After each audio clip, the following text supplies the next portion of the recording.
Good afternoon, Mr. Chairman. Good afternoon, Commissioners. We are ready to proceed. Can I kindly ask the usher to bring in the witness? Thank you. Can I just ask that, Mr. Sanneh, you still face me? The video is something that we will see at some point in the testimony. Please make sure that he has the mic close enough. Yes. Are you comfortable? Yes, I'm fine. Thank you for coming back. I hope you had a good break. Thank you. Yeah. I would just like to remind you that you're still under oath. So this is the last session. Prior to the break, you were telling us about the third time that you were arrested and detained.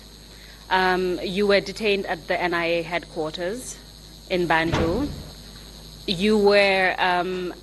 You found out later on that it was in connection with an attestation that you wrote concerning Mr. Malang Fati, essentially supporting an application that he intended to make for asylum elsewhere. Is that correct? That's correct. And this arrest took place in September 2013. Yes, I believe.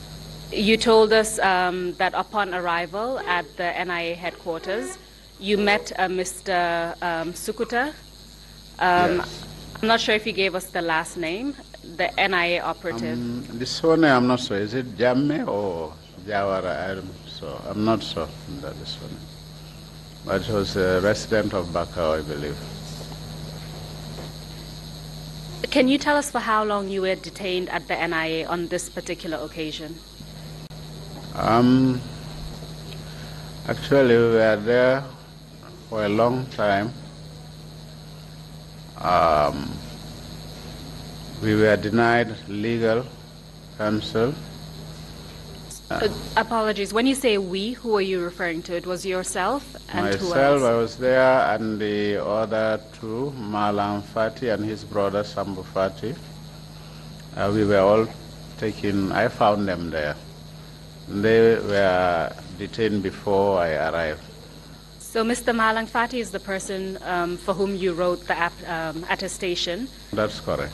How is his older brother connected to you? Is he at all connected to you? Actually, I didn't know Malang Fati at the time. I knew his older brother briefly through our interactions in the UDP. And he was the one who pleaded to help his brother who was facing trouble. So Sambu Fati is the elder brother of Malang. So you met the two of them at the NIA? Yes. Can you tell us a bit about what happened at the NIA? Maybe the first few days I was not told. We had no meetings with the operatives. Then after that, I was taken to Sukuta's office, and that's where they showed me and said, "This is a letter you sent." So yes. I said, "Yes, but this is tarnishing the image of the country." I said, "Well, if the person believes his life is in danger, and for me, I think it's all human. It's a human duty for me to help him escape that threat." So I told him, but he said he was also arrested, detained for a long time, and then released, but he's back in the job. And then I said, well, that's for him. So that's how the interrogation process started. Went one after the other to a point where the Director General of NIA called me, Malang and Sambu to his office with the NIA team. Can you tell us the name of the director of the NIA? Yankuba Baji. To say that we should just apologize on camera to the president, then he will request that they release us. I said, what am I going to apologize for? He said that what you said here in this letter, this is wrong and so on. At the meeting, I refused. I said I cannot appear in front of a television. I was there more than 72 hours detained. I was not allowed access to legal counsel, so I refused to cooperate. You said that he called you with members of his team. Yes, the management team there. And this was within the NIA premises? NIA senior management, yes. Do you recall any of the other persons present apart from Mr. Yankuba Baji? Louis was one, I think he's late. Do you know his last name? I wouldn't recall the name. But he's a member of the... Sukuta was there, and some others, maybe I wouldn't be able to call their names. But it's the senior team, the entire senior team that was there.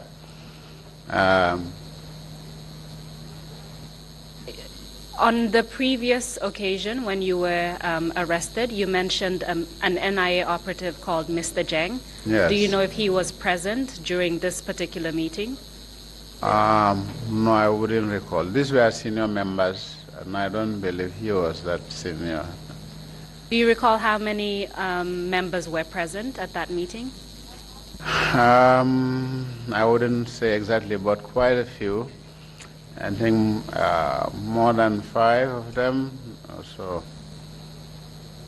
And this was a few days after you had been arrested and detained? That's correct.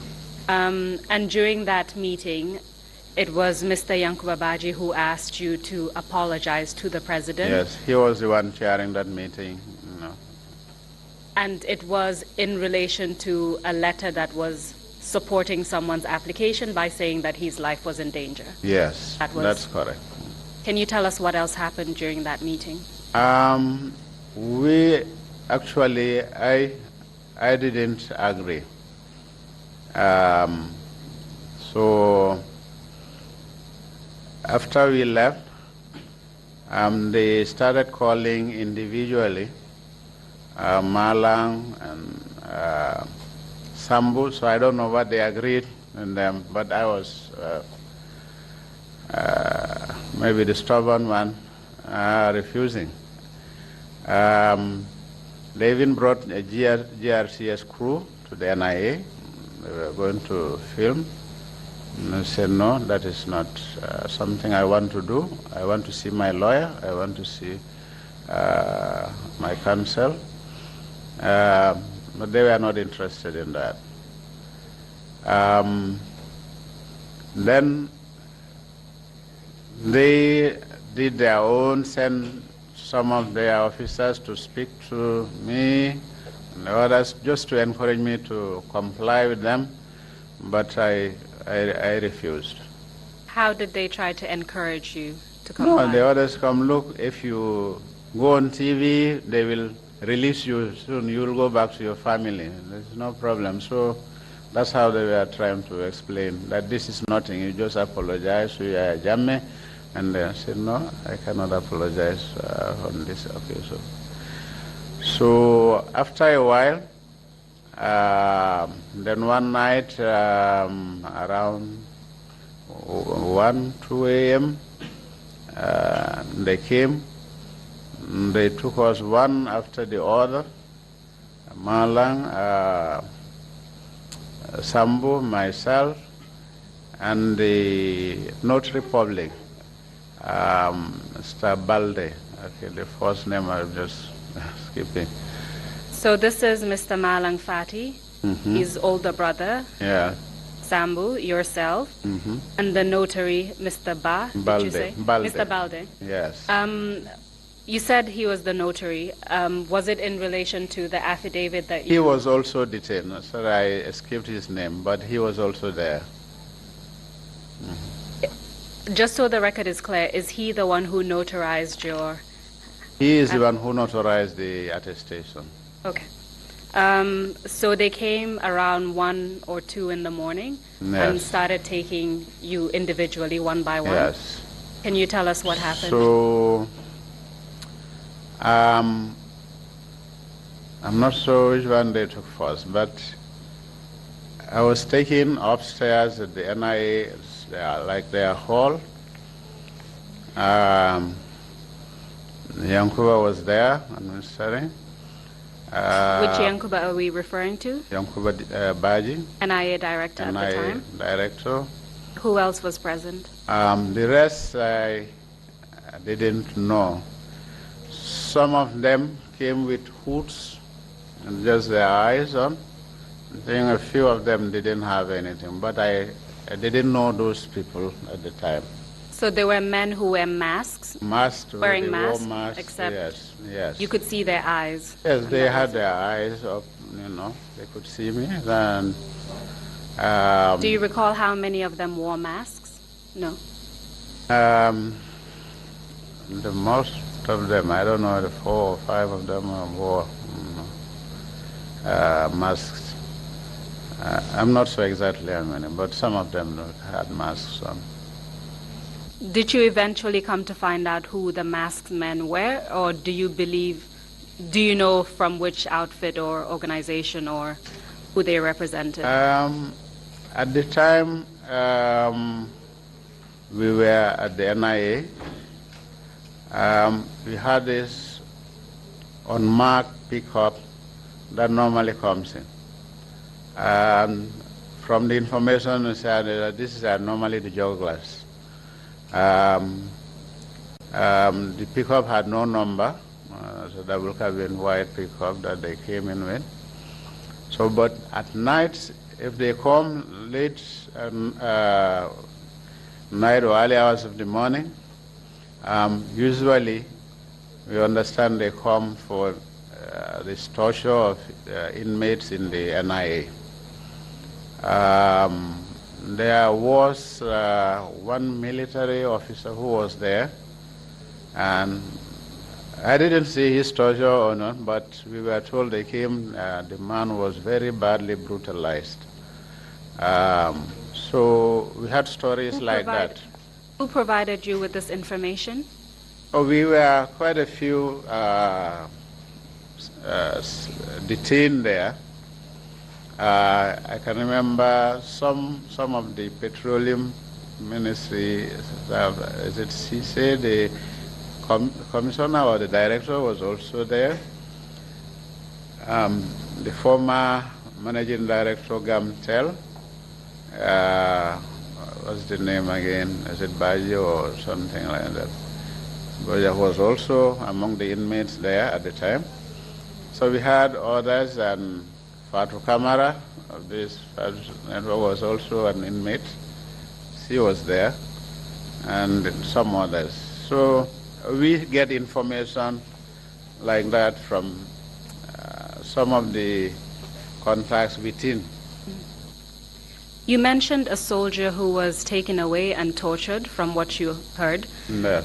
Do you recall any information about the soldier, perhaps his name or his rank?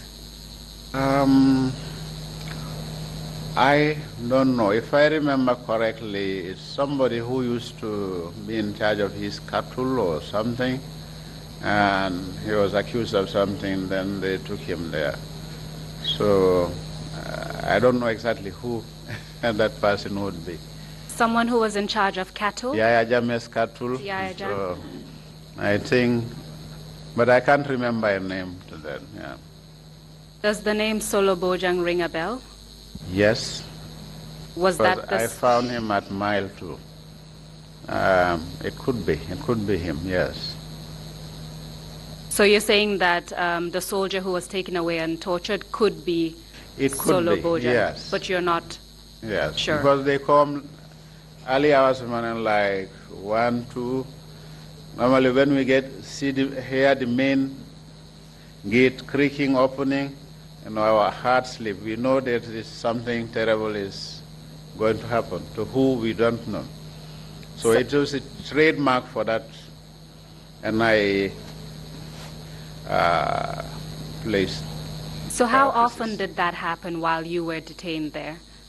They would come, and now and then they would come. Yes, we do hear them coming in. They would open the doors, their vehicles. because we were sleeping by the gate. That's the hall in the entrance. You know, we are just crowded over there. Later, there was a room nearby across. Some were staying there. So anything that comes through the gate, you will be aware of what's happening. It's opening, you know. Have you ever heard of the name Babandinka? Baba? Bambandinka. Bambadinka. I've been hearing that name, but I'm not sure if I have seen that. So from what you've said, these are the junglers who would come in early hours of the morning, take people away. Your belief is that With the NIA with the operatives, NIA operatives, I think they are all part of the team, yes. and you would receive information that these individuals were They taken come away, to torture people tortured. and they come to yes. So you were telling us about a particular night around 1, 2 in the morning when Yes. they came. They came for me, For you. and the other team, one after the other, was taken to a hall there, in the main building on the first floor. And when I arrived there were these people, and Yankuba, they told me to remove my shirt. Told you to remove your shirt? Yankuba, who was conducting so they started asking questions. Why did you refuse? Why don't you do this? And then Why did you refuse to do? to appear on TV to apologize and things like that. To apologize to the president, Yahya Yeah. Jammeh, at the time. Can you tell us So what happened? then they started slapping, beating, and then all the others came in pounds, beating everywhere, you know. So I think I almost passed out. I couldn't walk when they finished with me. So the guards, NIA guards, just carried me on the one, two of them. Did you recognize any of the people who were beating you? You said Mr. Yankuba Baji was present. Yes. I don't know these people myself, but Malang and Sambuleta told me some names, like one Nyabali, a member of the juggler team. One, sorry, can you repeat? Nyabali. Nyabali, Yes. from the junglers. Mhm. Yes, he's from our area. And When you say from our area, which area are you referring to? near Bansa Misira, was from there. And they did, I think, say some two names, but I didn't keep it. I tried to block my out of all this. I cannot remember exactly who and who. That's perfectly understandable. Yes. Apart from the junglers, do you recall if anyone else was I hitting think you or they are beating with you? the NIA, some of the NIA guys there too. It's not only all the jugglers. The NIA is a full participant to this. So the NIA and the junglers beat you, and then to a point where you were almost unconscious. So then they dragged me and threw me into the cell. And took you back to the cell. Yes. Then the orders were also going and coming. They would take you, deal with you, and then come and throw you back into the cell. And the whole reason why you were beaten was because you refused to apologize to the president. Well, that may be one of the reasons, but I think we just faced with a sadistic government, a brutal government, and they took every opportunity on UDP just to brutalize us in a way. I was one of the victims. There were so many others, so it's systematic in a sense. What I'm trying to drive at is whether on this particular occasion, apart from the statements they made in relation to your refusal to apologize to the president, whether there was any other reason that they gave or any other statements that they uttered while this was happening. Actually, the discussions were few. They were asking questions. I can't quite remember what it is now. But the fact that I refused to comply with what they wanted, I think that gave them this motivation, or well, it's a culmination, and they could have planned it earlier. I wouldn't know. So after you were taken back to your cell, did anything else happen to you that night or the next morning? No, actually, we were left in our pain, and normally my wife, when they bring food, they were bringing food at the time. She managed these antibiotic creams to apply to the wounds and lacerations, and some rubs for the painkiller, the general body pain.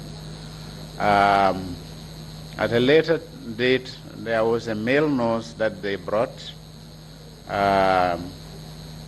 who came and said he was coming to check us and see what's happening.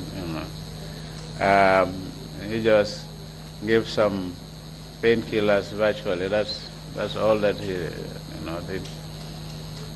As far as you recall, do you remember appearing on GRTS while you were in custody? No, I had refused to appear. So when after all these incidents and my release from prison, I was told that I had appeared on GRCS. I was surprised. Because you weren't aware of it. I did not recollect appearing before GRTS myself.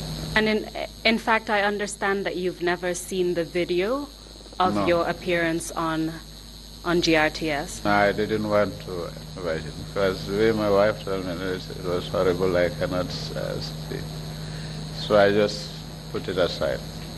So your wife told you that you appeared on GRTS, is that correct? Yes.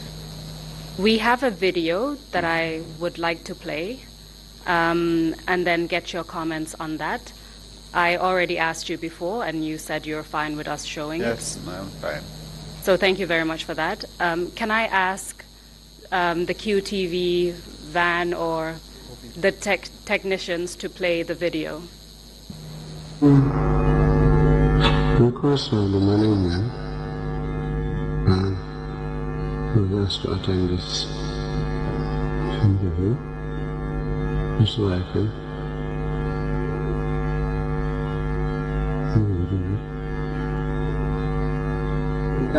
Yes.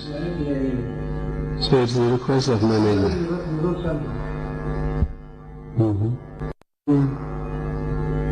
Request of the management who has to attend this interview. His wife.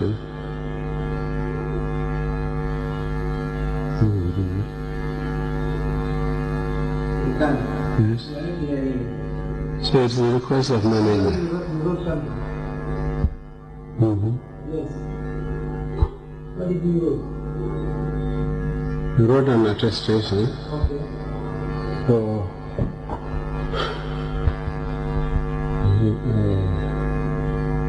one officer.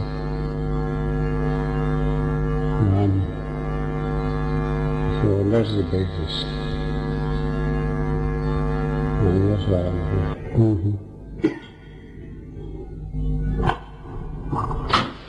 I wrote an attestation for Marlon Fati, the request of his elder brother,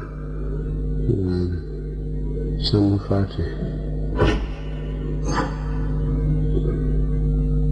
of Lower Flood West constituency.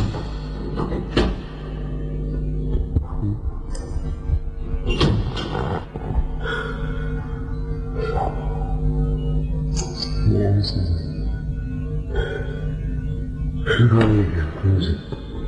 my eyes. You need time?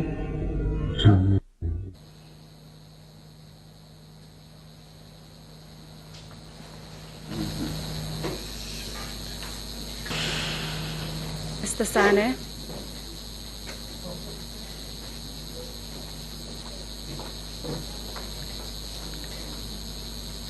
It must have been very...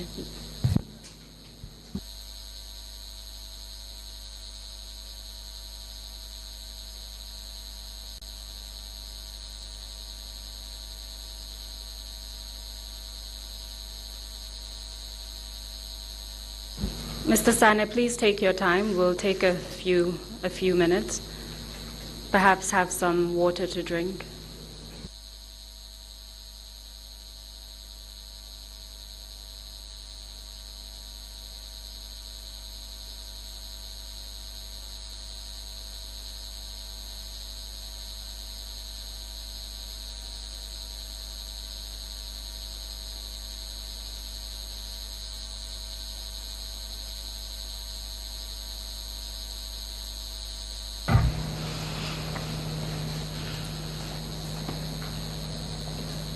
Mr. Sanneh, I understand that you weren't even aware that this video was taken, that you appeared before GRTS. Can you just confirm the image that you saw on the video? Yes, that was me. I think it was after the beating and the torture that they maybe dragged me into this. I wasn't conscious myself, but I never remembered giving an interview or giving this to GRTS. So I think they just dragged and put me in front of the camera and did whatever they had to do. How do you feel now after watching this video? To attend this. We just thank God we survived.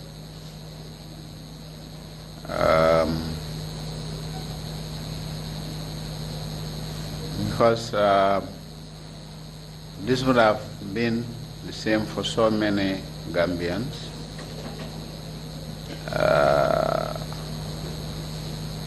Maybe with God's help I survived. If you think of Solo Sanneh, he was unable to survive the beating. He died. And you have so many other casualties here. Nogoy, Modungom, so many others, Lamarons who passed away. So I thank God that I have survived. I could have been the first Solo Sanneh also. It could have happened to me. Because I wasn't conscious of this thing. I never thought I had given or imagined I would have given an interview, and that because I refused all along. And when this was happening, I really wasn't myself. I wasn't my same person. And in fact, in the video, we can see you trying to lean back just to stay awake. That's the pain and the impact of the torture that we went through. So, really, I think they were just callous in the sense they had no feelings for me then as a human being. You know? So all they wanted was what they want to do and please their dictator. It doesn't matter whether it cost my life or damage my health or anything. These agents did not care. They did not see us as human beings. You know. You know. That's how I see them.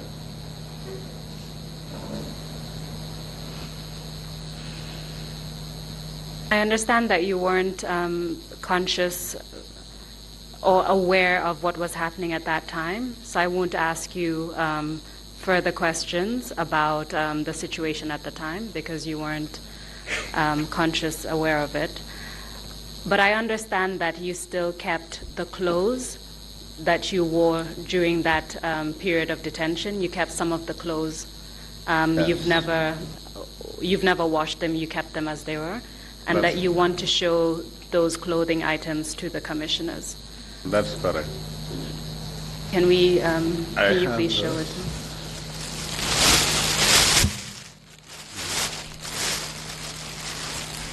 Actually, this was the one in this interview that I wore. And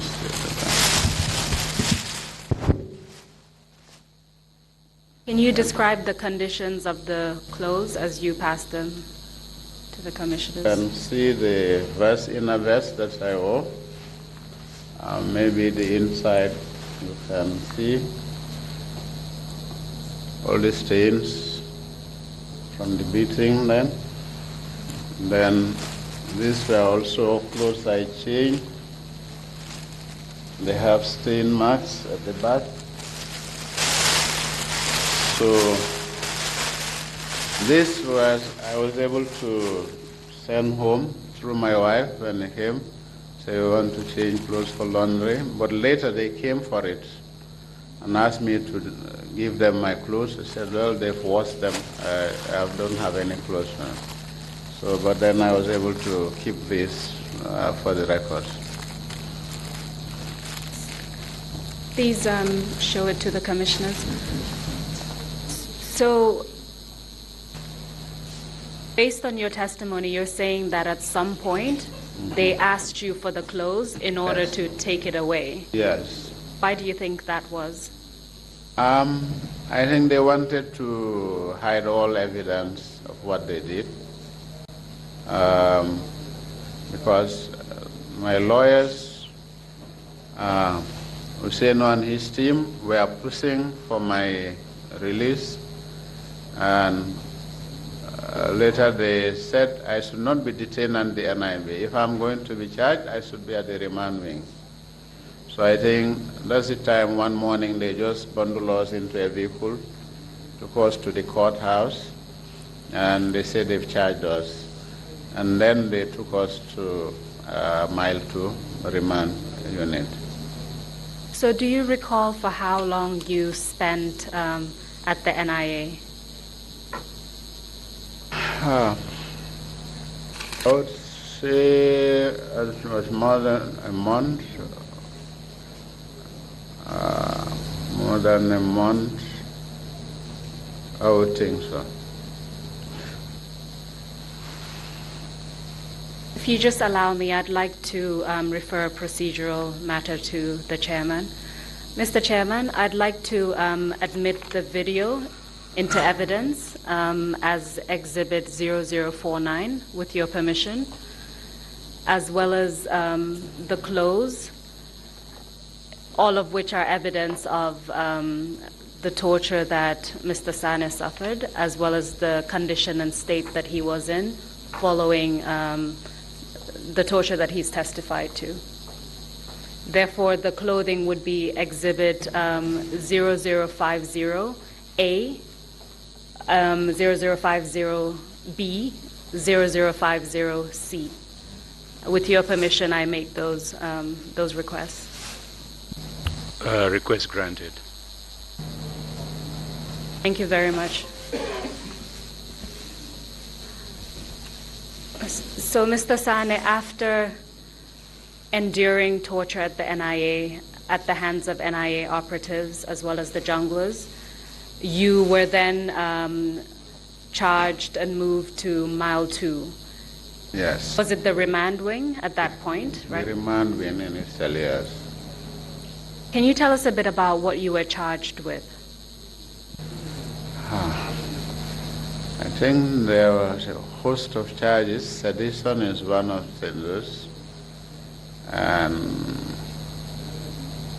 I'm not sure the rest in terms of the legal charges. I cannot remember, but had a series of charges, including sedition.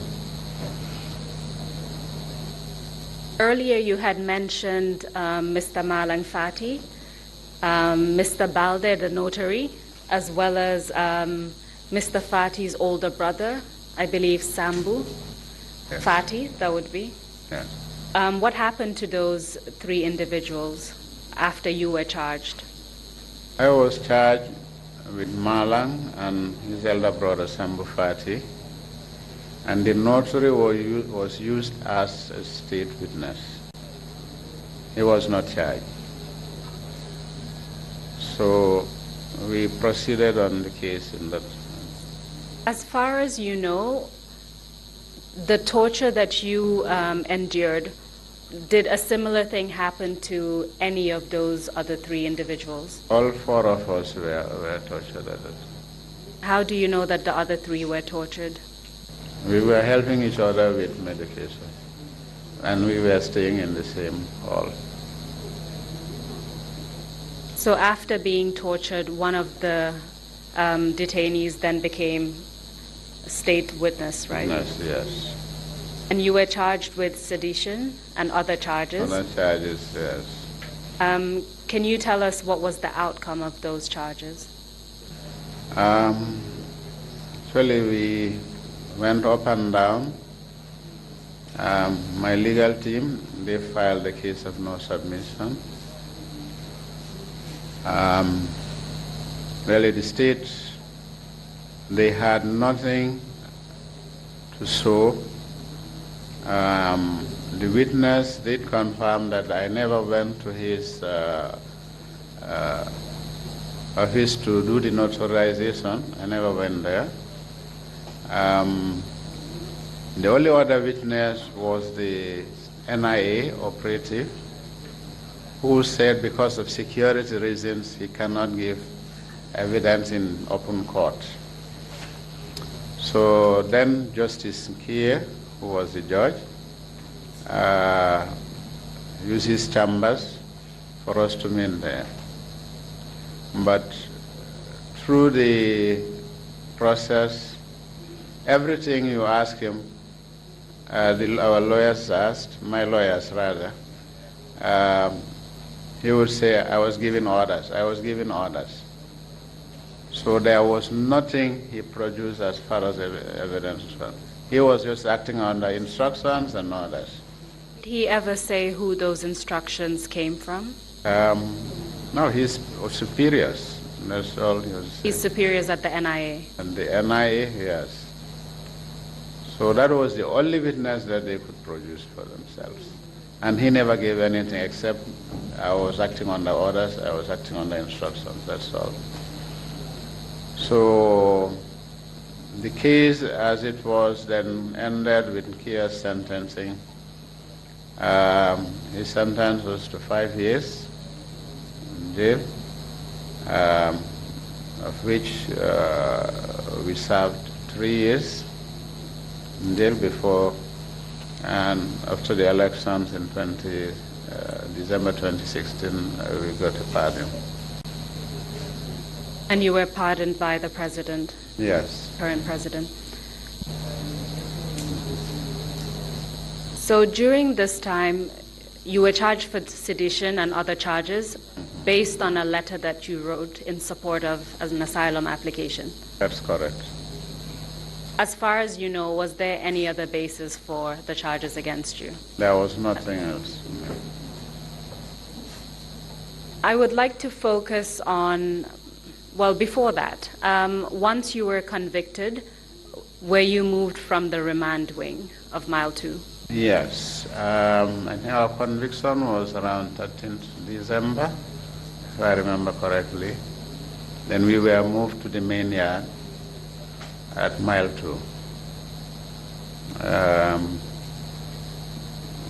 We were split. I went to one cell, called cell number 4, and just opened the gate and the door, and they said, "Mess boy, this is a new inmate."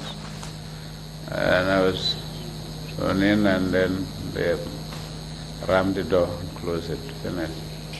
You said it was cell number 4. Do you recall of which security wing? Or was it in the main yard? Main yard. So that's how you got into the cell.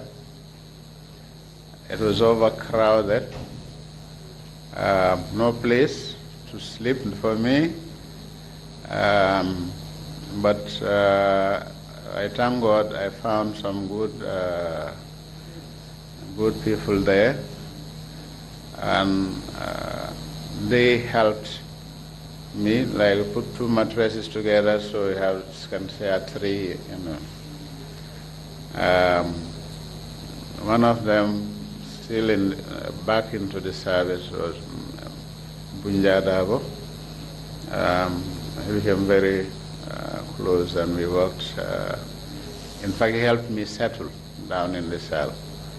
So they knew me, they knew my case before. I didn't know them before, but they helped me settle down because there were people who were sleeping on the floor. Because the cells, you had blocks raised, concrete, then you had mattresses on the concrete, then the walkway, people were also sleeping on that. So you all have nothing, nowhere to move. So I was squeezed in. That's how I started my jail. And there were some people sleeping in the toilets.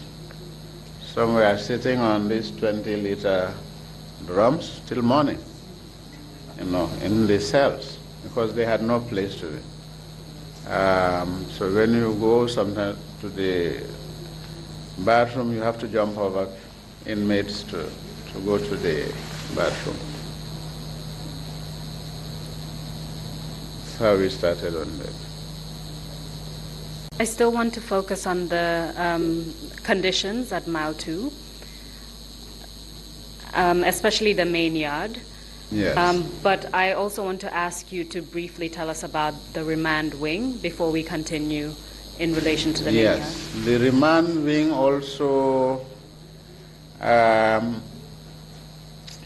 had help. I always find good people in some places. The unlikely of places, the prisons. But one Abubakar Rame, he was a paramilitary, and you had one GB Jallo there, and some others. They also helped, because there also it's a queue. You had planks on the there was a block walk, and then you had planks between the wall and the block walk that they put there, and then you had thin pieces of sponge that are put on the planks, and you lie on the planks.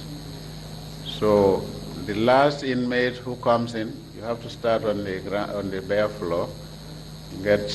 Maybe you get some sponge. Some were sleeping under the planks. They call it dumbbellos. Those so overcrowded, those sleeping under, you have to lie on your side.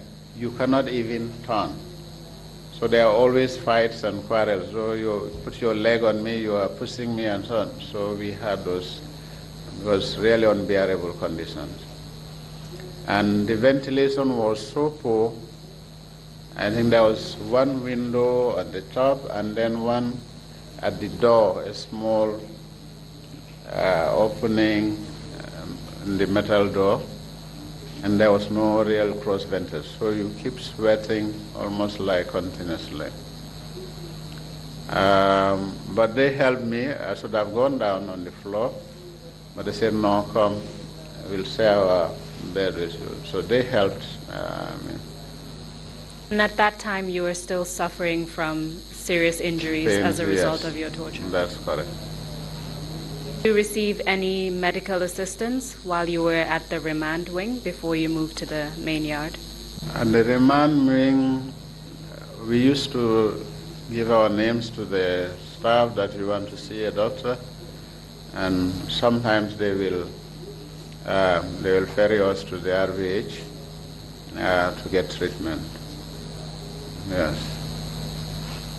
Can you tell us about the food that you, were you given food while you were at the remand wing? There was the food from the prison's kitchen, but at remand they allowed our families to bring in food. So I was getting my food from the family, and when it comes I also share with, because the food from the kitchen was terrible. It was really tasteless, and lot of people suffered because of that poor diet that we had. It was very poor food that we had.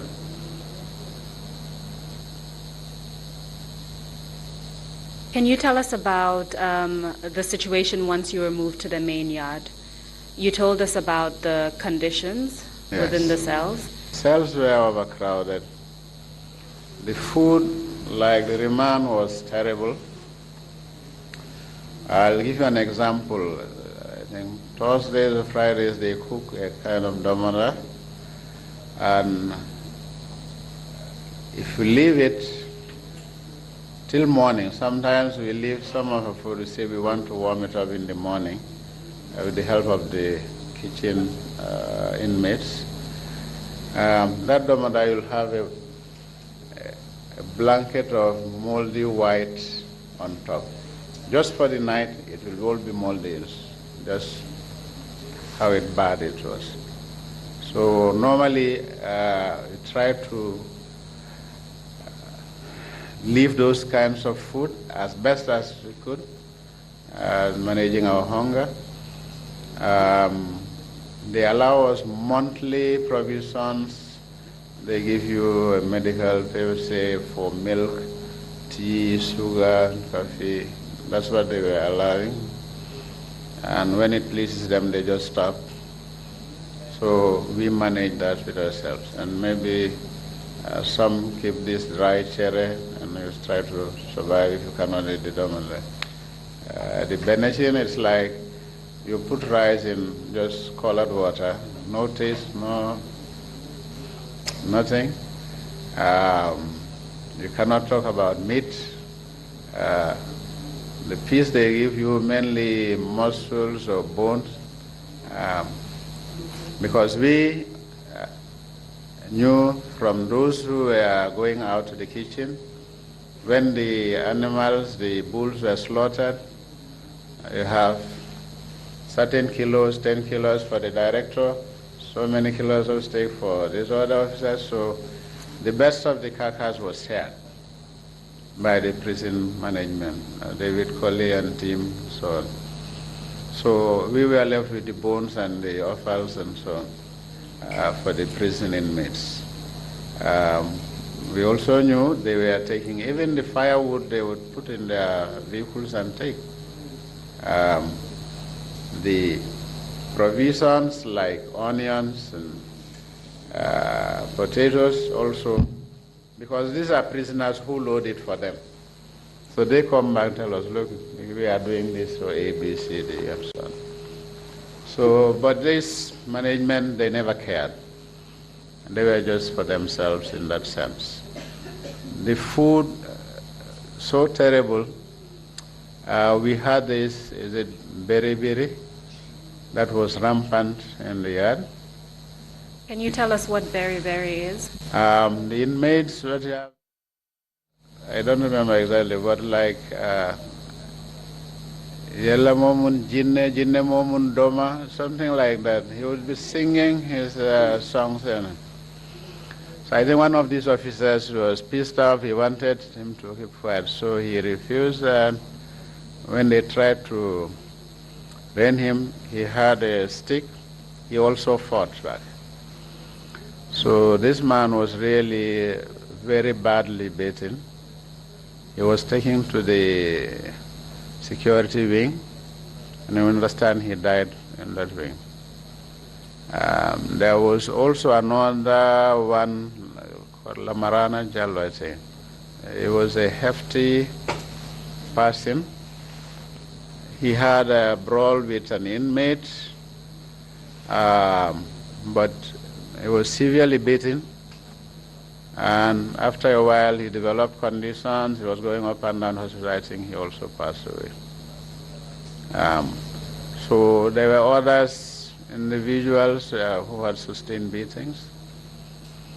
Then one day in Ramadan, in the evening, they came round. Then one E. Jamme, they call him E. Jamme, was the operations director, came with his management team with these big sacks. So tell you your bags. We had small bags where you have your pants, your sugar and things, and then some with your Holy Quran. We try to read. I'll say, bring everything down. So they went around and robbed us of all the things that they had issued provisional for us to buy through their medical paper, our sugar and everything, milk. And that Ramadan month, they took everything out. Even the Holy Qurans, he didn't care about what was there. Sorry, the prison officers took your Yes, our provisions and your provisions, our Qurans dress, our little dress, during everything, Ramadan. drinking, bottles, everything they took. Because you had your bottle with water, that's what you drink with. Everybody has a small bottle out by his side for drinking. So he virtually cleared the cells. I was then transferred to the security wing.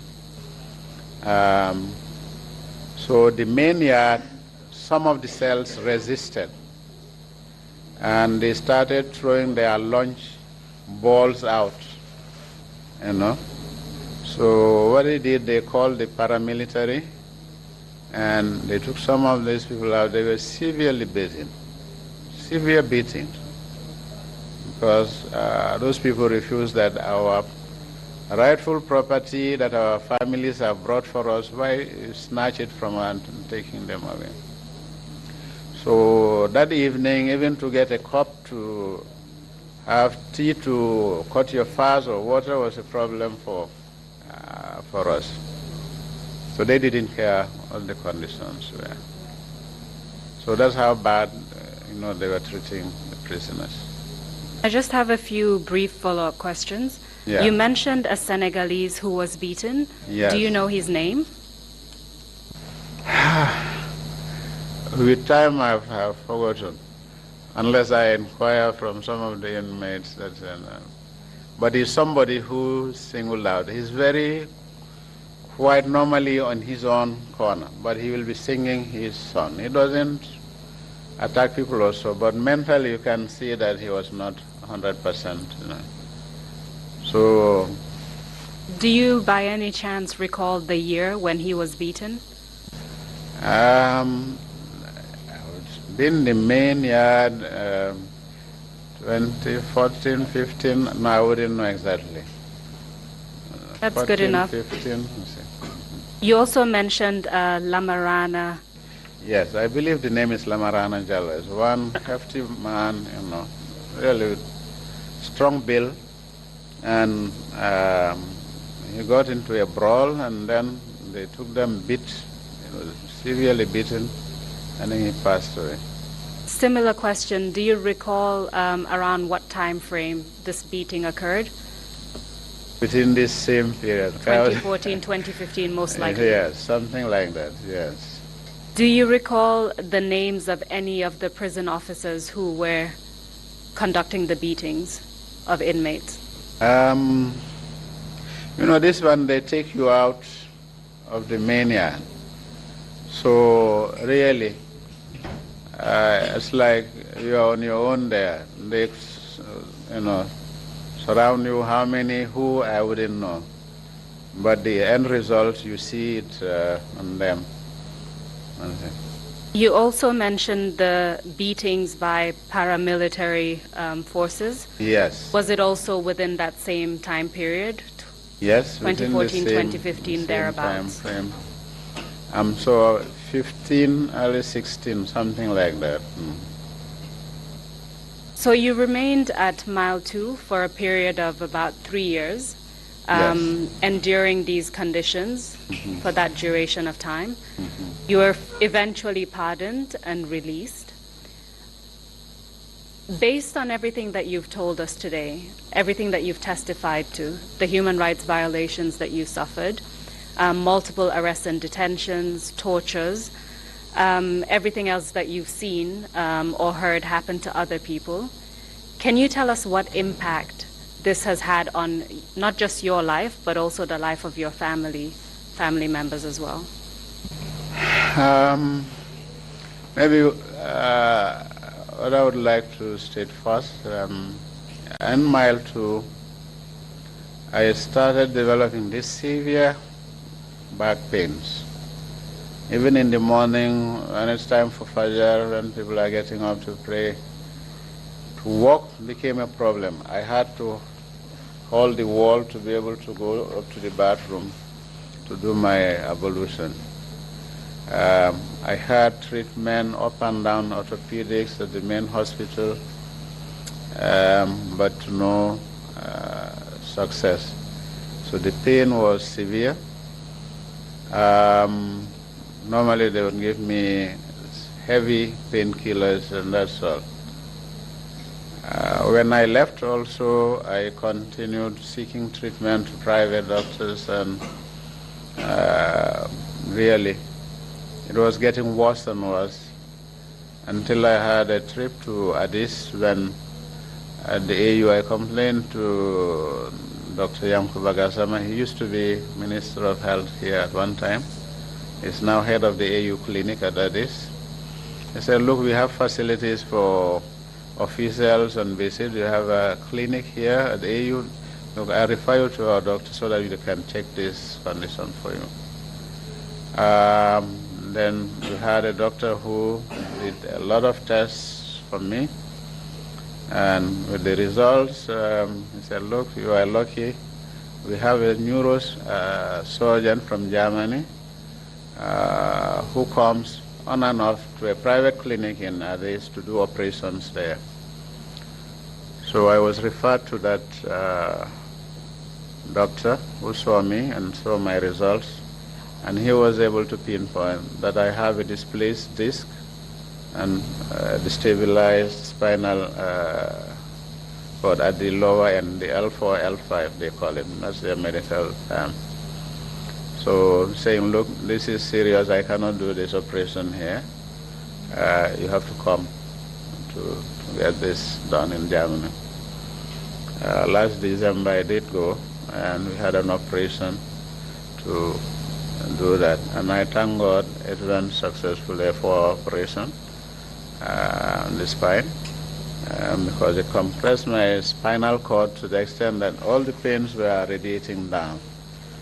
It was gradually increasing. It said if you take a little longer, you could have been paralyzed. So I thank God I had that treatment, and I feel much better now. And this I can only relate to, because I never had these pains, and I wouldn't think I had an accident in, was it 2000, with the late Abu Karamba Gassama, Buba Samara, Unda, and Aminata, those who passed away. We are all in the same vehicle. But even after that accident, I had body pains and some hairline fracture in the leg, but we had treated and I felt better and I never had this pain. So I will only attribute it to the torture that we had at the NI, that it displaced my spinal cord. So this, I think, is a serious impact, because I'm fine, I feel fine, but it restricts certain movements. You cannot do certain movements or twist as normal persons would do.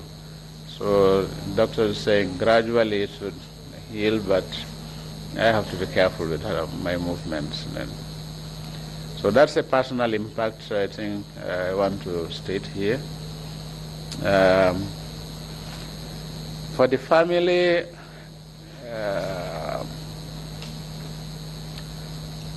the fact that you are incarcerated and away from your family, your kids, their education, their upbringing, and so on, it was all left in God's hand. And I think my wife did very well when I came out from what I've seen the condition. She had managed the family very well. The other thing is, with our UDP campaign, you lose friends and colleagues, even in the administration. I've spent so many years in government. There are people I worked with, and met, and, share activities. But after I left, a lot of them, they would even find it difficult to say hello to you. So you will learn to cope with that. People see you as this is an opposition to Yahya Jammeh, so you are a risk to them. If they associate with you, they run the risk of being imprisoned or something. So I think that was a serious impact. Maybe the level of political awareness in this country, and I wouldn't blame them, then also the state of fear of this AFPRC government. So sometimes I think we were left alone in our midst. And my wife sometimes, I would say, was angry because some people who were close, they would have stopped coming over these 3 years while I was in jail. Some wouldn't even call, others wouldn't even say hello. I think that is an awakening. I have gone through it a few times. Gambian society, I'm not excluding myself. Sometimes when the going is good, we are all happy together. When it's tough, you are on your own. Sometimes that culture, I think, people need to be principled. We are in the UDP for a commitment, a value that is not for me personally or for my family personally. I believe I'm doing this for the Gambia and for every Gambian and every other person in the Gambia, so that we get a better society, a better country. But in the process, all the trials and tribulations, it's unfortunate to say some of those you expect to help, a little support or moral, not necessarily material, but even moral courage, they turn away from you. I think that impact is serious. But I have learned to cope with that. Now and then, having been a minister and now my own private hand, it is evident in so many quarters. People see people in certain position, they believe that is your value. No, a position does not make an individual or to make his value to society. I think we have to go beyond that thinking. It's the commitment, the efforts, the activities that you do that make you an individual valuable to the society. A position comes and goes. I am not bothered about positions. But I think I just want to expose this culture that we have in our society. We have to build a better Gambia and look towards principles, not individuals or positions. We have to value a culture. I think that is serious. Europe, America, they went through world wars to establish democracy. So if they can do world wars, explode nuclear weapons, to establish a principle on the rights of the individual, the human rights, the value of human being. Today we here, it seems we don't value our own lives. Because if you don't value somebody else's life, you don't value your own. Because what goes around, it can come around to you anytime. So that principle, that value, I think that culture of democracy, human rights, and the rule of law, and being in an office to be professional, not to bow down to dictates of the authorities to say this man is in power, so we have to obey whatever he does. If we cannot change that in our society, we are not going to build a Gambia that will have a never again. It will keep coming back on us. So I just want to say a personal view on that. Mr. Sanneh, thank you very much for answering my questions. Mr. Chairman, I have concluded, so I defer to the commissioners. Thank you. Thank you very much, my counsel. And Thank you very much indeed, Mr. Sanneh, for coming to the Commission to share with us some very, very difficult experience. As a mild way of putting what you have gone through. Sorry that you had to endure such brutal and inhumane treatment in the hands of your fellow citizens who were agents of the state in a situation that you didn't have any choice, you couldn't get out of. Your liberty was taken away from you. But the very wise words that you just delivered, you just made, thank you again for those wise words. I hope your fellow citizens here, we would all listen to you and take advice. Yes, you cannot run a country without rule of law. You've got to have something to guide you, whatever the situation. Countries that you refer to, they have achieved so much. Yet, rule of law is something that is respected. As you were speaking, I thought of a situation in Algiers. I think it probably was the last meeting of the Organization of African Unity before it became the African Union.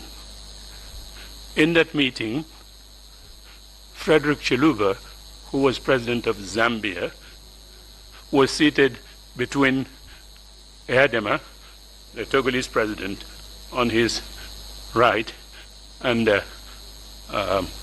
Mugabe on his left.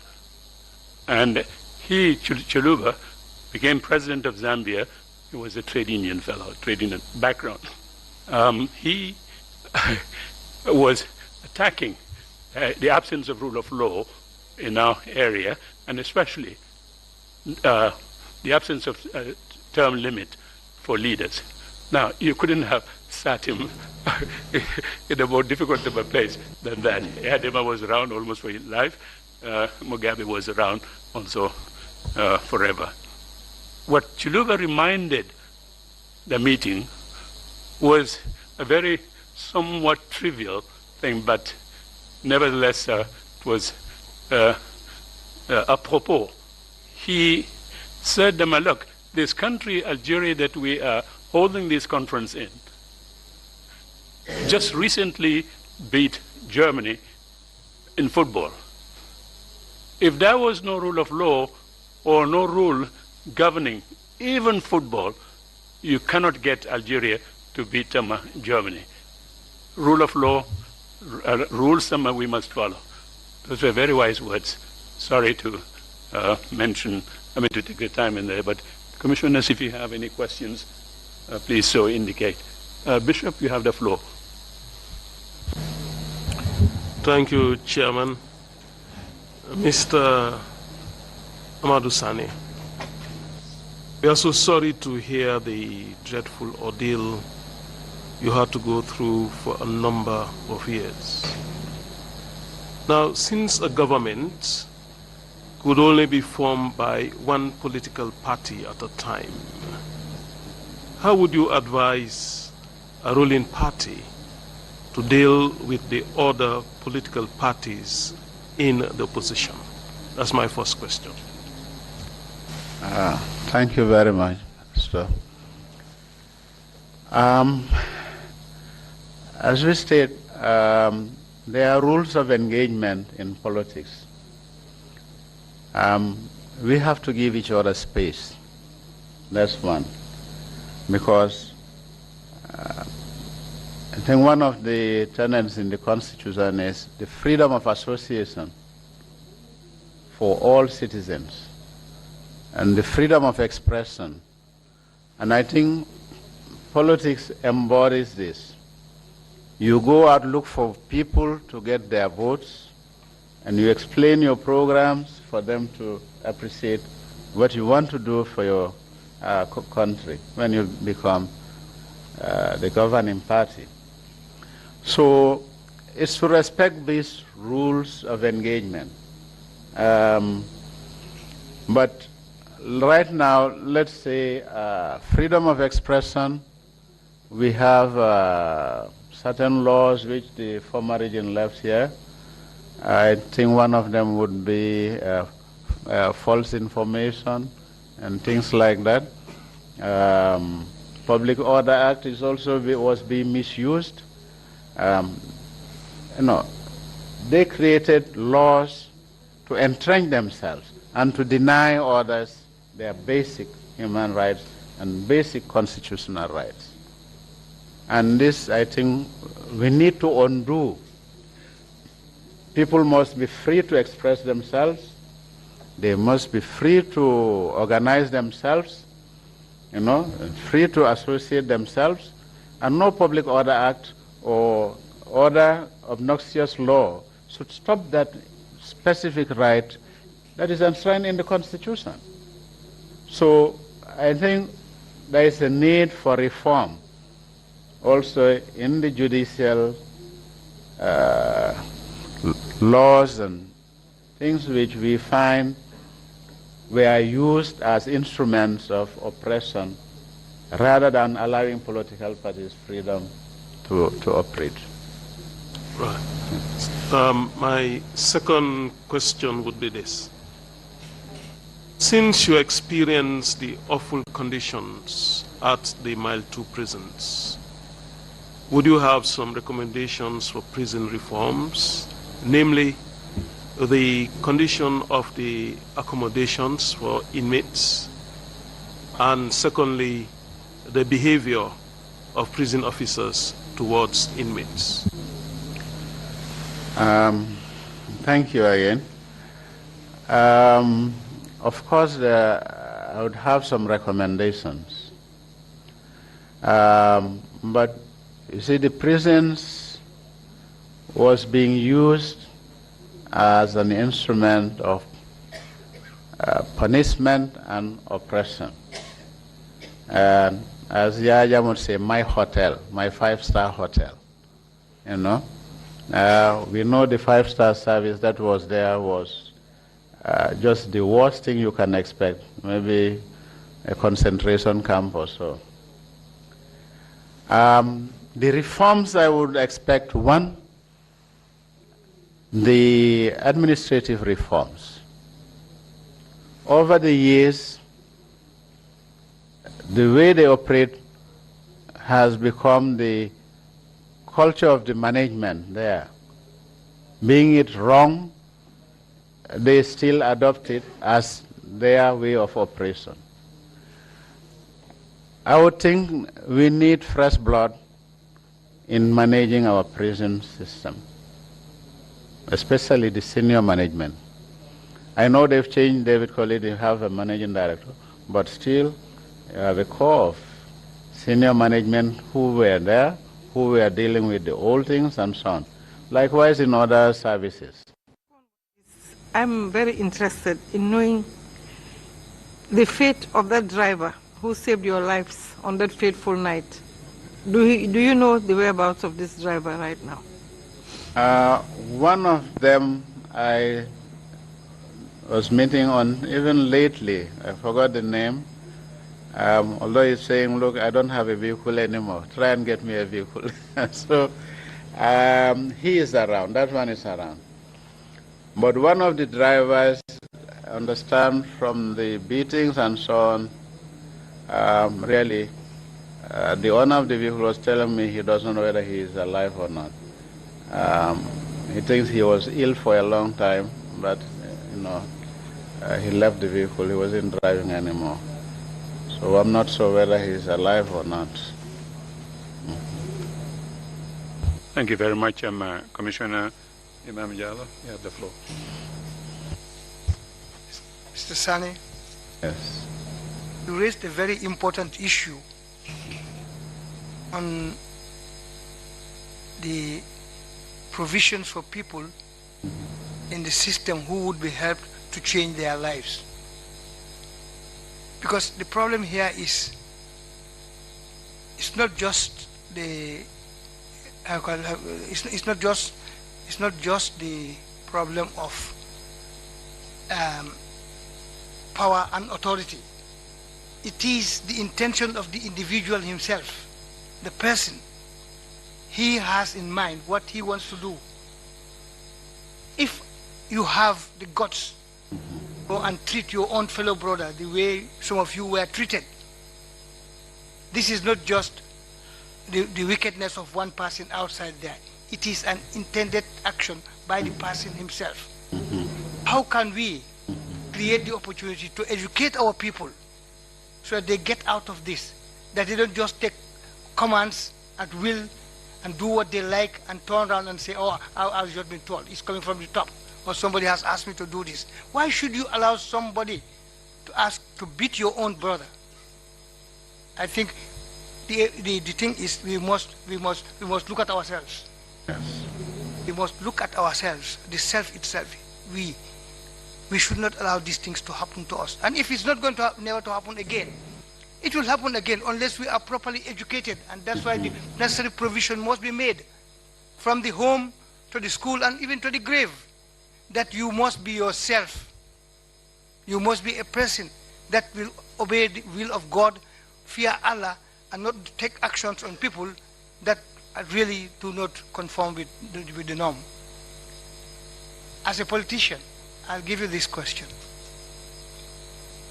What would you advise a future government in this country about the provision that should be made to create our cultural system to be in our educational provisions, so that our people develop the right attitude and the right culture? Thank you very much. I think the solution is not easy. And it will not come overnight. Maybe through our generation to the next generation. Mind change, culture change, it's not an easy thing to achieve. But I think if we build our institutions and we have strong, committed people who are running these institutions in the right way, according to their rules and regulations, according to law, they will not budge for any dictator or for any other authoritative person. That's where you will get an impact. Because the police as an institution, if the way they are being managed is to obey the president said it, so we must go and do this.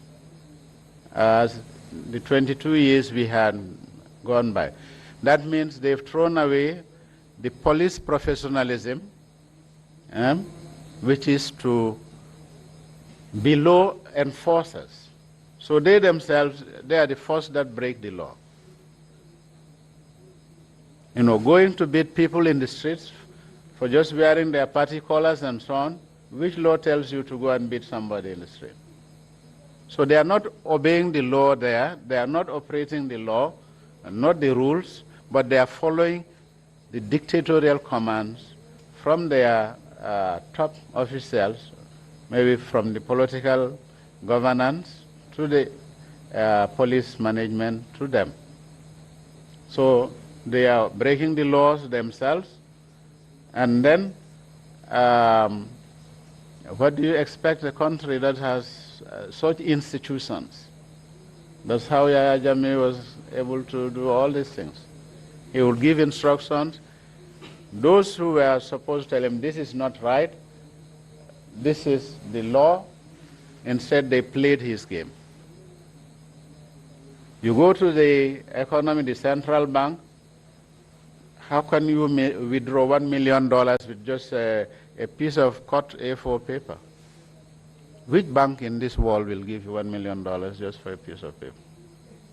So they are not respecting their laws, they are not respecting banking procedures, they are not respecting regulations or the general economic management, to safeguard the assets of the country, the monies, they will just give it to him. So he comes back again, 500,000, 750,000, so on. So Gambia was robbed because we refuse to respect the laws, we refuse to implement strict adherence to institutional procedures and systems. That fails. So it has a very serious impact. Those are just two areas that I'm talking about. But at the end of the 22 year, almost everywhere, all systems have failed. Nothing was operating. So it's the task of this new Gambia to rebuild the country, the institutions, the systems, and the processes. And I was privileged to be in finance. We started the economic reforms. That's to rebuild the economy. Then we have security sector reforms. I must say, personally, I wasn't pleased with the progress. Then you have the medical system. The medical system was almost collapsing. The current Minister of Health came to me while I was finance. When he described the theater, I was almost crying. It's like you have all butcher's tools and not something for human beings, not fit for human. And this is our main referral hospital. So many consumables missing. I was able to mop up from unspent budgets. I gave the RVH about $47 million to buy those urgently needed materials. And in the 2018 budget, I did put another $50 million to help. This is for the health of this country. If we can build RVHs, I may be a patient, somebody else may be a patient, another person may be. But these are failed institutions. So Gambia is starting from scratch. And one other thing I would say to the general public, reforms are painful. If you don't want to take it, you don't want to take the bull by the horn, you'll never achieve progress. We had serious economic measures that was cutting down on expenditure. And people felt their little privileges were being taken off.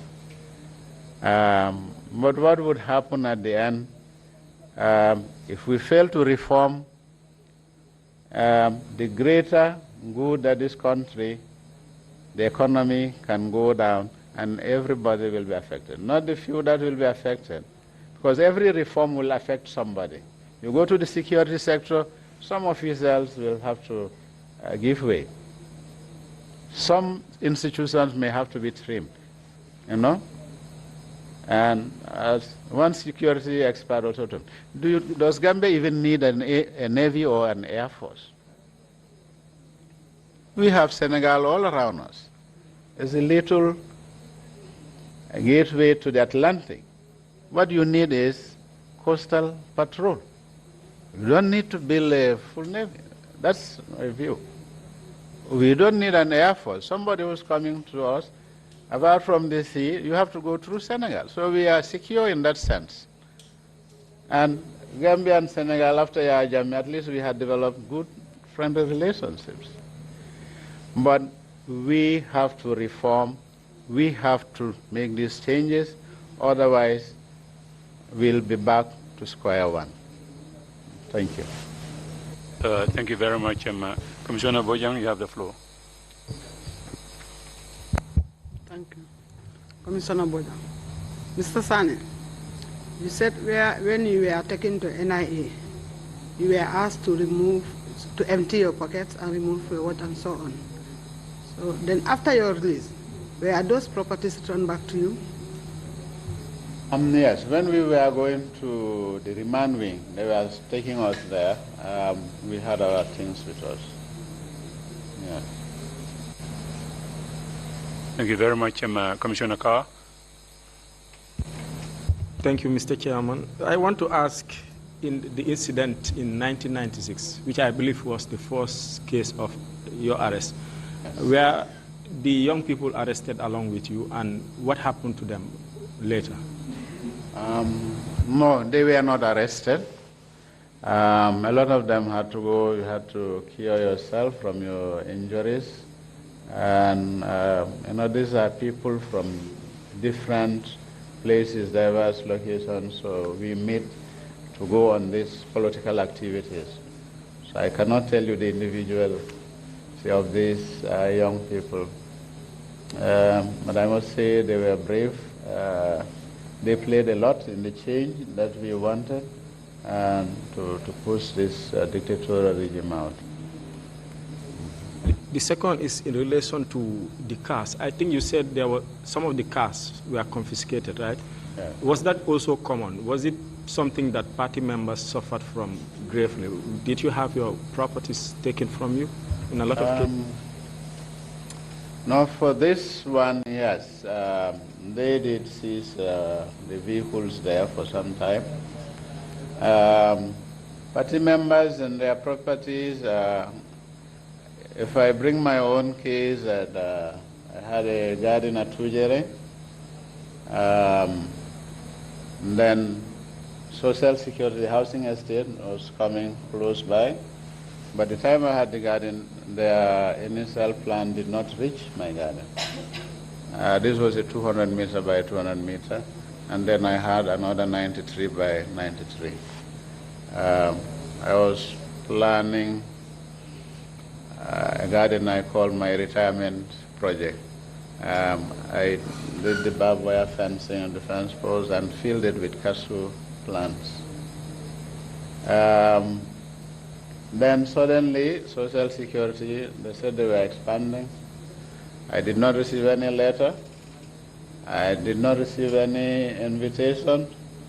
I had graders in my place, both places.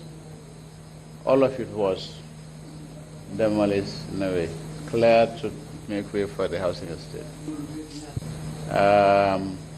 I took this to court and won, and then Justice Mama Singate, she was the judge at the High Court. And I was given an award. I was not given back my land, but I was awarded for the cost. We ran from pillar to post, the sheriff, the chief justice, social security, local government. Nobody was interested in delivering my justice, the court case. So my lawyer, then I will say, look, Amadou, you are not the only one who's suffering this. We have court cases the government will never respect. So leave it. I said, this case, it will not get rotten or so. Some good time you will get it back. So I left this. This was even before my second problem where I was in prison. So up to the 3 years I served until after, within this regime, that he was able to make claim for the payment of that money. So that tells you, because I was UDP, everybody wants to distance it. They don't want to deal with my case. That's the effect that you have sometimes. Not local government, not the sheriff, not social security then, no. So I was just left hanging alone.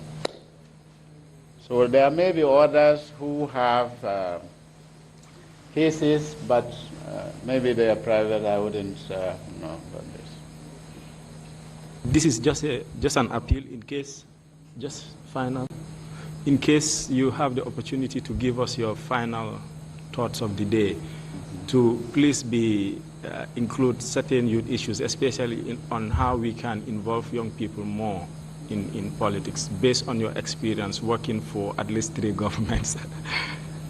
Thank you. Thank you very much, Commissioner Kinti.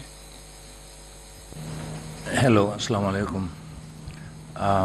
Honorable Sanneh, we will all echo our regret and our sadness on the ordeal you underwent. Definitely, it was very painful.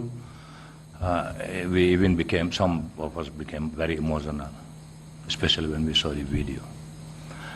But The volume of experience you've had and education, which has a lot of bearing in your competence to be a consultant. Many schools of thought are arguing. Some said it is the institution. Some said it is the policies and the procedures, whilst others say it is the character.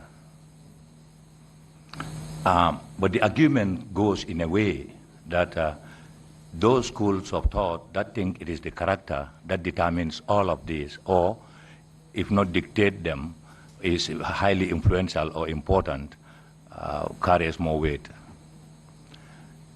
I will get from your points. You said in the prison officer wants to get the meat, wants to get the onion, wants to get the firewood. I don't know where you will go in the society that that will be exempted. In fact, various witnesses and so on argued that even the coup that brought about all this miserable condition, the allegations were that people's attitude were motivating factors to the coup. I want you to advise, particularly the youth. I remember I said this earlier. I said for the old, the job is not going to be easy, and maybe they are phasing out. But what is your message to the youth so that we change our attitudes? We make reforms on our personal attributes, our character, so that honesty and others matter more than the material and the desires. That's what I want you to comment. Thank you very much. The issue of youth is a critical and a very important issue for this country. I think we have a very high unemployment rate. I think maybe over 35% of our youths are unemployed. And we have to find ways to engage them into productive activities. Because it's very difficult. You have young men sitting all day, not doing anything, not engaged productively. So then they depend on the dependency syndrome and the other family members to help. Okay. Under the National Development Plan that helps spearhead, the youth factor was taken into account. Serious consideration was given in the sense that you have to grow your economy, to build the economy, to expand, to be able to create employment that these youths can be engaged in. And my favorite area was this agribusiness. We've seen it succeed in other countries, but agriculture as we know it here is the manual, then beat the donkey, to pull the hoe or the horse. My dream was to get it mechanized and modernize irrigation schemes that can be very productive, and also commercially viable. Our visit to France in promoting the NDP, we met with the French authorities and their agents, Development de France, which had no program in the Gambia before because they're based in Senegal. And maybe because of the last regime, they had no programs here. But they agreed to consider our request, and they were very much interested in agriculture. mechanized irrigation to assist. This is one area where you can engage a lot of youths. Not only in rice, groundnut production, but in poultry, livestock, you can expand to the dairy level. Instead of importing milk, Gambia, we import almost everything that we do. From the shoes to the milk to the rice to the, what do you call it, eggs, chicken. Countries have developed past this stage. But we have to invest in it. You go to Senegal now, they've succeeded, I think. They don't import chicken anymore.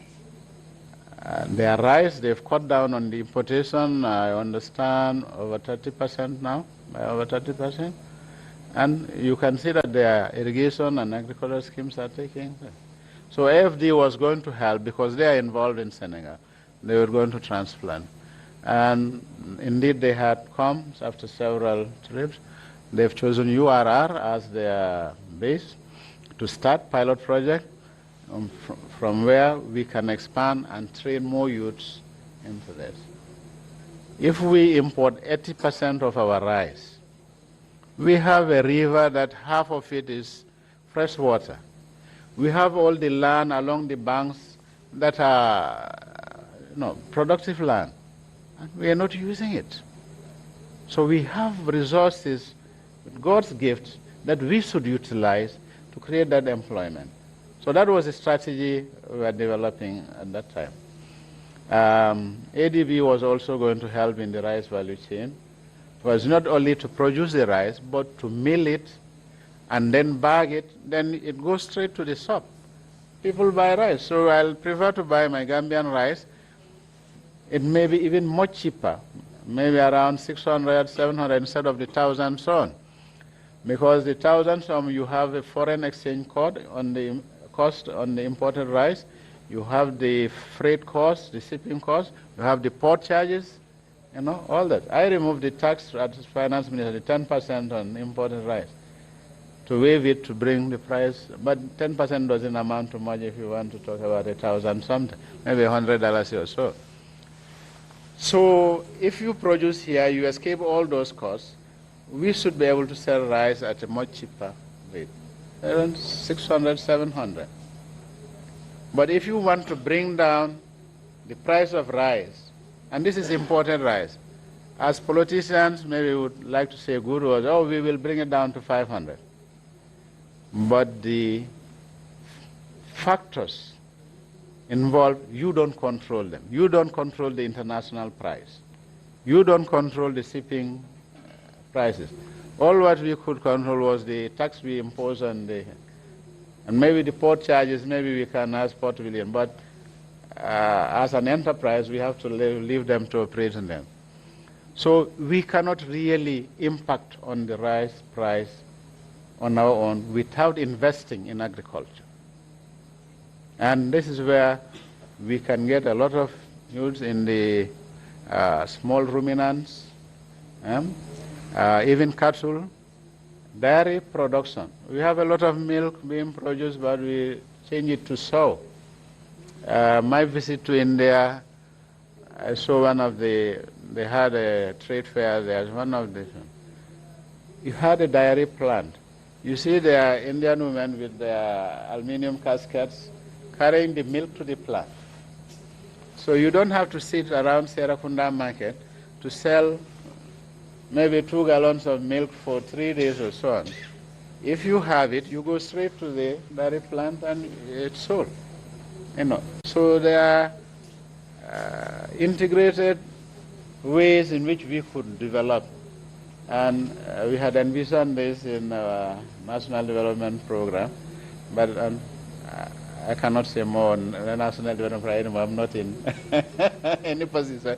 I'm a private citizen like you, so we will all hope that there is delivery and that some of the dreams and the strategies embedded in the program can help. Then you have light industries that will also engage the youths, like groundnuts. 100 years since when we are exporting the same raw groundnuts, Before GPMB used to export hand-picked seed nuts and for confectionery nuts. Now our groundnut industry has gone down so badly. We need to develop it. Like you go into a flight, you have roasted peanuts. You go to hotels, you have roasted peanuts. You grow peanuts, but you cannot sell roasted peanuts. 400 years or what? We need those light industries to take care of this. Then you have the vegetables and so on. So the youths, there are so many areas we can engage them, but we need to put investments there. They cannot just go into an open land and say, I want to be a farmer or I want to be an animal husbandry, do animal husbandry without any resources and investment. It's not possible. So we need to invest and engage them. The government should provide the avenues, and that's why we were dealing with our partners, because the Gambia does not have the resources itself. So we need the goodwill that Gambia had generated through this change to transform it into something productive for our country. Mr. Chair, I think we should point of order. We have had a good discussion on national youth policy. It's quite interesting, but it takes us far away from the human rights violations we are here to investigate. Okay. So just to flag that. Yeah. Thank you, Mr. Chair. Thank you very much, Chairman. Commissioner Jones. Also, you yes, I have your follow-up. Honorable, my question went more to attitude. You know, attitude has a bearing with all this we're talking about, even the violations. Experience has shown us. We had diaries in Kaur and Dankunku. They failed. So, of course, yes, the resources and whatever matter. But the attitude, this is a well-followed program. That's why I want you to appeal to the people, particularly the youths, in terms of attitudinal reforms. It has a lot of bearing on our agenda. That's, no matter what we give them, if the attitude still fails us, yes, we will still fail. Thank you. I think... First, sorry, Mr. Sanneh, but maybe we can hear the next question, and if you have any concluding remarks, you take them all together. Yes. Because we have engaged you the entire day. You look very strong. Taking your time after years of torture, you probably need a bit of a break. Commissioner Jones, you have the floor. Thank you, Chairman. Mr. Sanneh, given the rights violations that was meted out to the UDP as a party and to yourself as an individual, I would like to understand what the day in the life of an opposition during the 22-year period was like. What was the feeling at home for you and your family as at the time you wake up in the morning and when you're going to bed at night?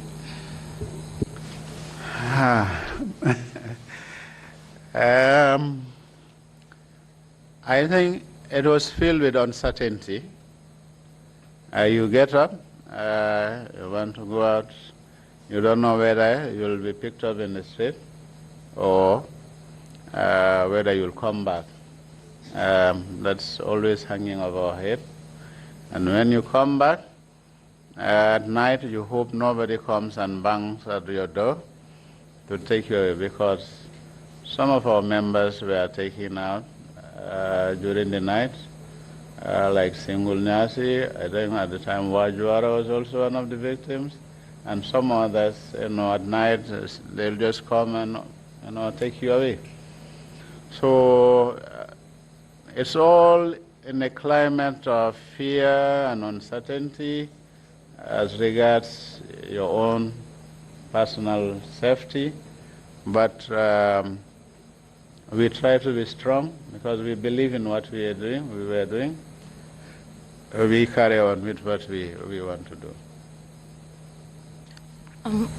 You testified to 3 different times when you were arrested.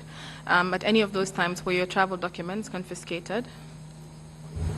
No. They were not interested in my travel documents. I think they were more interested in my own person. That's interesting. That brings me to my next question. Despite the many attempts to break and silence you, and your own attempts to help individuals by writing attestations for them that their lives were threatened, what was the motivating factor for you when you woke up every day to continue in your life as a politician? As I said, I want a better Gambia. And with colleagues and party members who felt the same,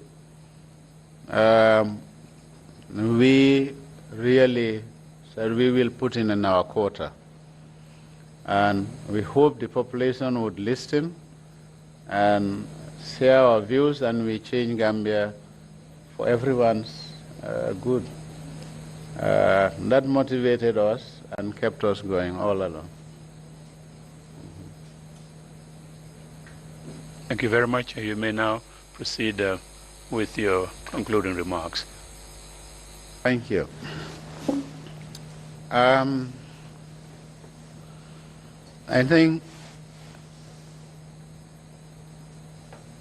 I've gone through all what we've just shared with you,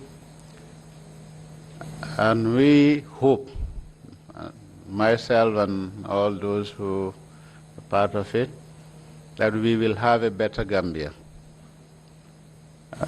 That has been a dream. Countries have transformed themselves. We have countries who are excelling in their development efforts that have gone through worse crisis than the Gambia. Rwanda is a shining example. Almost every reform, everything, we say, let's learn from Rwanda. They went through worse genocide than we had. We have our pains, of course. But I see that they have an organized strategy to achieve their goals. I respect that discipline in their systems, in their officials. I meet them at meetings and so on. I think their commitment and the leadership had been a key factor. You have to lead change to get change. If you cannot lead change, you cannot be an effective factor in the change process, then I don't think you will realize those goals.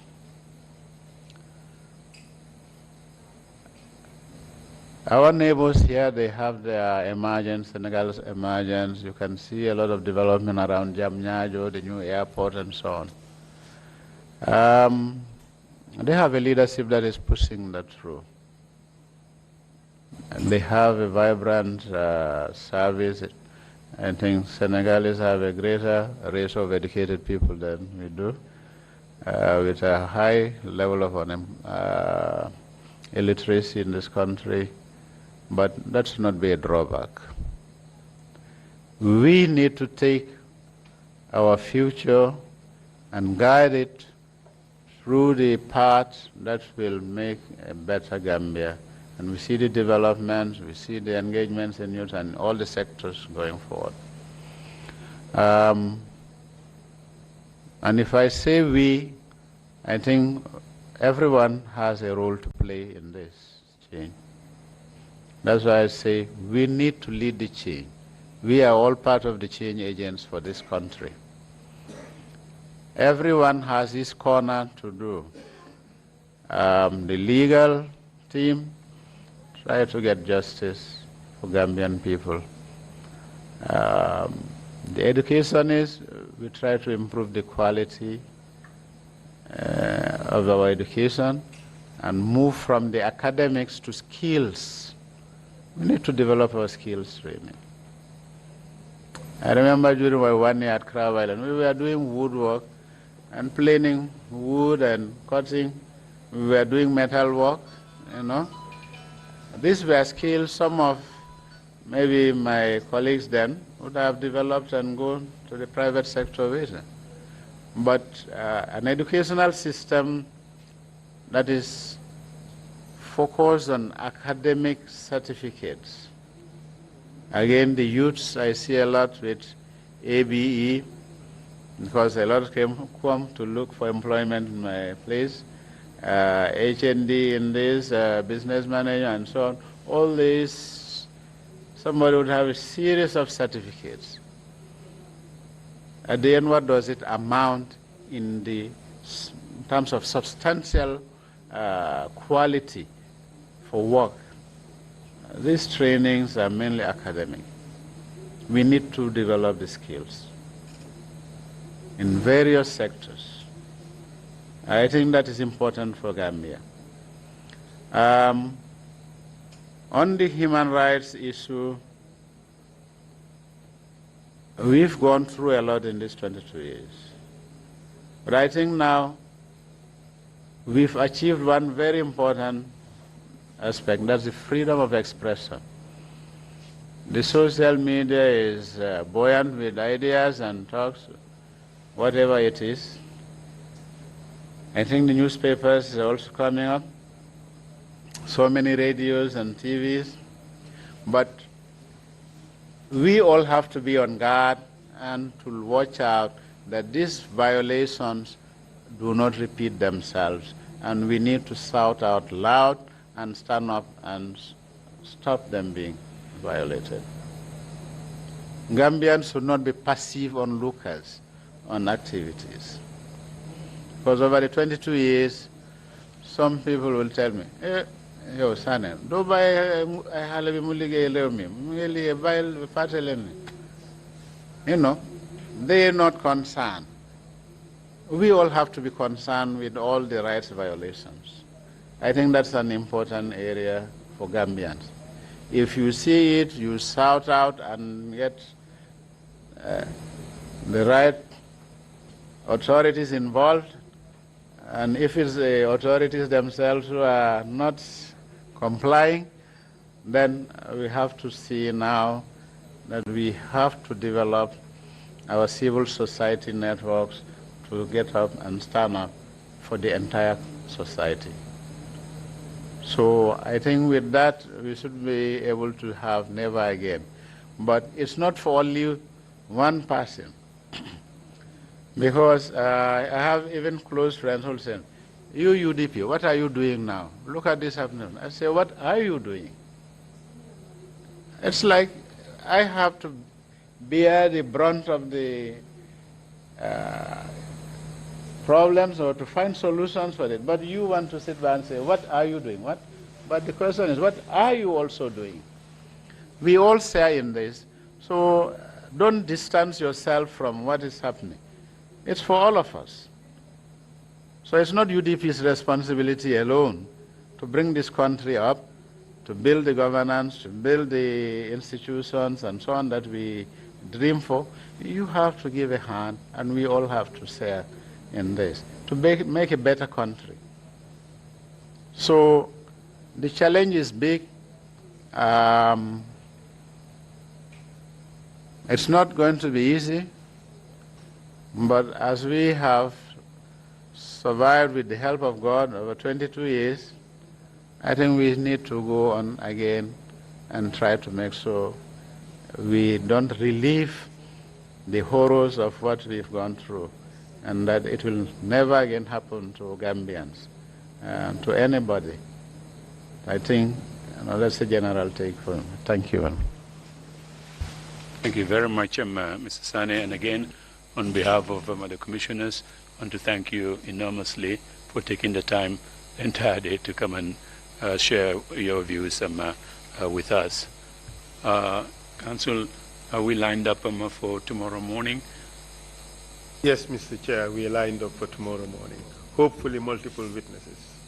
Fine, wonderful. Don't give us any appetizer yet, so we'll wait for the main course tomorrow. After this marathon, there wouldn't be much to give. That's all right. Thank you very much indeed. If there are no other points, we will adjourn the meeting and resume tomorrow morning, sharp 10 o'clock. Meeting is adjourned. Thank you.